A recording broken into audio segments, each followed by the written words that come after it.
It all starts as a dream. For some, that dream becomes a reality, a chance to escape reality, the opportunity to separate oneself from the crowd. A sport that turns strangers to friends and teams to family. While it all starts somewhere, it leads to years of ups and downs. For us, I'm Dex Mozelle, and I started playing hockey essentially my whole life. I think I was like 1 or 2 when I first grabbed a little mini stick, and I've kind of been playing ever since. Name's Kyle Pantalone. I started skating when I was about 2. Started playing hockey when I was 3. Richie Brusco. I started skating when I was 3 years old. Started playing hockey when I was 5. Barry Needler. I started playing hockey around 4 years old. Joe Verbois, started playing when I was 3. My name is Pasquale Demetrio, and I started playing hockey around 5 years old. My name's Tyson Rohr. I started playing hockey. I was probably 3 when I stepped on the ice for the first time. the sport runs in our blood.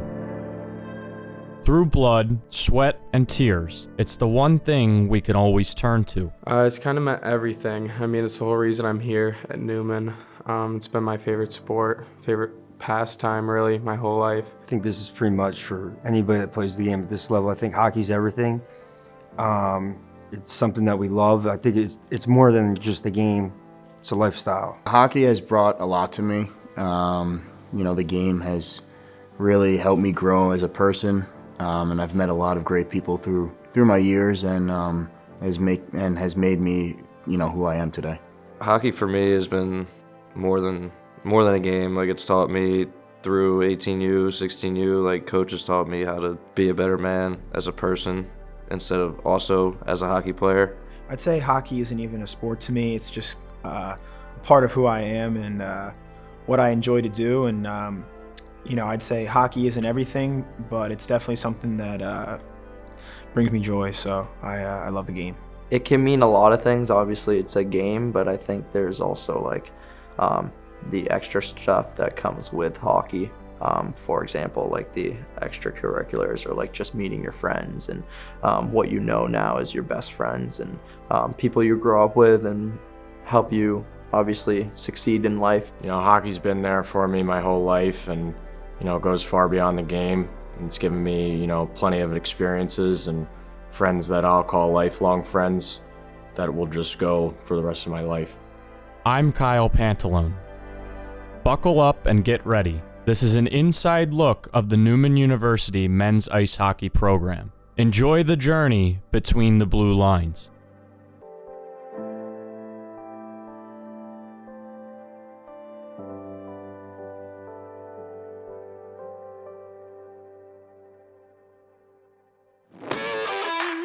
Not in my house. That was cool, I'll give you that. That's the pad. Get to the paint tonight. Pull for it, Hatsy. There he is. Come on. Skate, skate, skate.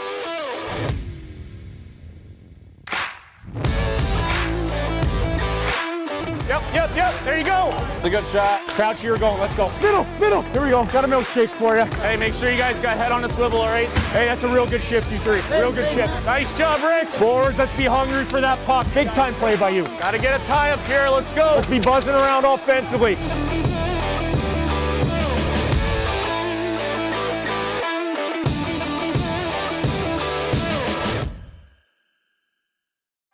Like we mentioned before, it was just the relentless pressure. Stevenson kept it going. They didn't let off the gas. And, after a while, they finally broke through and found a way to win this game. But you're right. A phenomenal effort by both teams.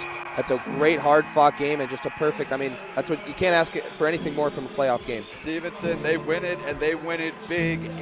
8-4, the final score here. The Stevenson Mustangs knock out the Newman Knights. While the 2019-2020 hockey season faced its ups and downs, a first-round playoff loss against Stevenson concluded the Knights' season early. Little did the players, coaches, or the world know that life was going to change as they knew it. As the coronavirus pandemic continued to spread across America, businesses began to close, universities began to teach online, and normal activities were no longer normal. For the team, it became a waiting game. Yeah, it's mentally draining to go from, saying that we're going to have, X start date and then, that gets washed and then it gets pushed back. During COVID, during the summer, I was working out actually in my aunt's basement. And it was kind of hard to find ice at that point too. So just, there's a lot of factors going into it. So, it's definitely mentally draining. I would say mentally just being locked up for months, not doing anything, just sitting there playing Xbox and whatever, watching TV in the house. Like, you ran out of things to watch, ran out of things to play. So, like, mentally you were just kind of drained. Like, you woke up and there was nothing to do eventually, so. While the current players on the team battled the waiting game, it was the incoming freshmen who had the idea of playing collegiate hockey in jeopardy. As a hockey player going through COVID, I think the most who relate to it is our freshman class, because essentially our last year at junior was the COVID year. So not many players, especially Canadian kids as well, just because the way the COVID situation played out, we didn't get to play our overage year, which is our 20-year-old year, our last year at junior. And that's kind of like, for us, that's where you get the most looks for schools and kind of seeing where your pathway is. It was certainly challenging from a recruiting perspective because every league, across North America was kind of doing something different.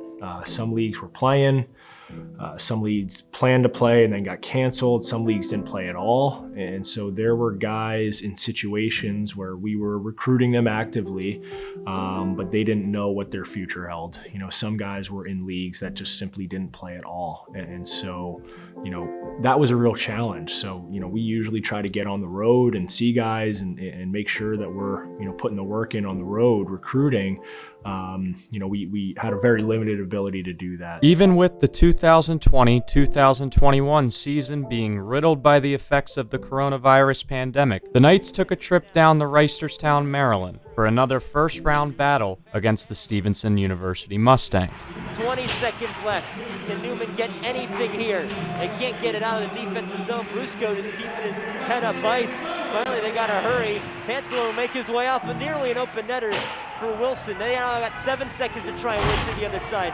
Joyce needs to hurry. He pops it up. Unless something crazy happens here, Stevenson escape and move on in the UCHC playoffs. With another first-round playoff loss to Stevenson, the Knights head into the 2022 season with new hopes to avenge past stumbles. I think for those that were here during the COVID season and then came back for the following season, they had like a renewed spirit almost of, just an appreciation for being able to play at this level, truly play and compete at this level where there's fans in the stands and you're practicing with your full team instead of small groups and you're traveling and doing the things that you really want to do.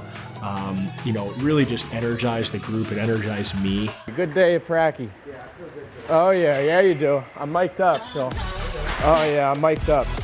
Here we go.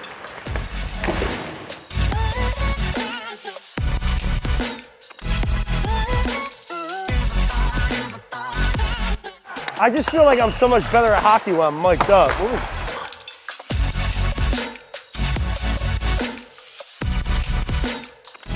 This season's important to me. This is my 5th year. It's my last ride at it. So coming out of COVID, it's just like a whole different story. Last year we played 9 games, only played for 2 months. So this year it was nice to have like a regular season and play with 6 months that we play. So.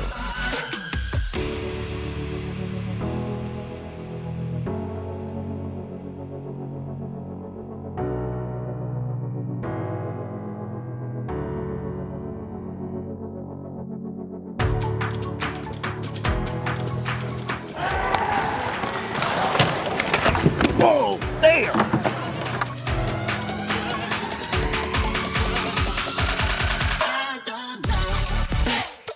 In the beginning of the year, I was a little sluggish because I haven't played a game in over a year and a half. I think I started to get in like hockey shape the end of like November for like finally game shape because it's been so long since I played a game.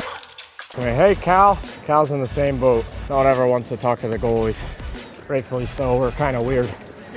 Not that weird though. I'm just the only one talking to myself in a microphone right now. This year with our team, I think it's different than any other team that I've been a part of here at Newman. There's a lot of skill and there's a lot of youth and there's a lot of talent, but I know we can make some noise going up here in the playoffs, and I'm excited to see what we can do. A new year with such great promise will not stand still. As we join the season already in progress, the push for the playoffs begins.